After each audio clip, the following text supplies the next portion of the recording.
Assalomu alaykum do'stlar. Mana bugun Baliqchi marketida biz uzoq kutgan, o'zimiz uchun foydalanishga olgan S80 modelli karablik, prikormishli karabligimiz keldi. Buni 15-20 kun atrofida kutdik, ancha kutdik buni. Nega bu aynan bu karablik? Bu karablikda birinchi jihatdan buni tezligi juda ham tez. Ikkinchi jihatdan yorug'ligi juda yaxshi beradi. Uchinchi jihati 32 mAh lik batareykasi. Suvni ustida 18-20 tezlikgacha ko'taradi.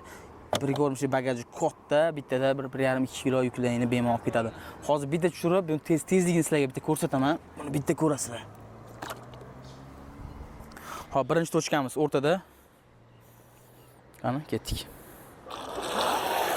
Bu hozir eng past pozitsiyadagi tezligida oshiramiz. Uchinchi eng tezi. Bitta ko'rasizlar. Karabligimiz juda ham shustri mana. O'ngga chapga juda ham tez reagirovать qiladi. Zaryadi 7 soat ketadi deyapti. Yana bir tekshirib ko'ramiz.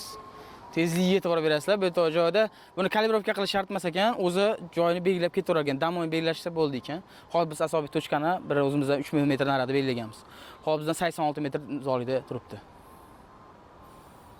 Juda ham zo'r. Menga o'zimga juda ham yoqdi. Bu karablikni oldin bir ishlatishganida ko'rgandim. Bizga juda ham ma'qul bo'lgandi. Karabligimiz juda ham tez, shustri. Endi birinchi tochkaga qaytarib olib kelamiz. Birinchi tochkani bosib turamiz. Bo'ldi, karablik o'zi qaytib keladi. To'lqinlatishni qara. Mana o'zi metrni hisoblab qaytarib olib kelyapti.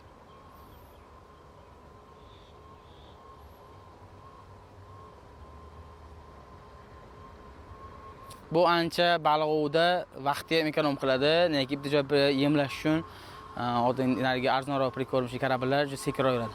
To'xtaydi.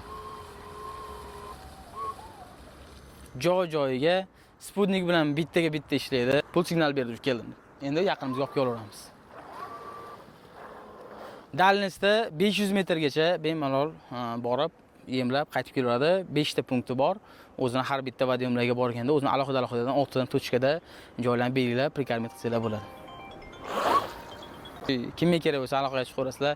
15-20 kun ichida xuddi shunaqa komplektatsiyani zakazda olib beramiz.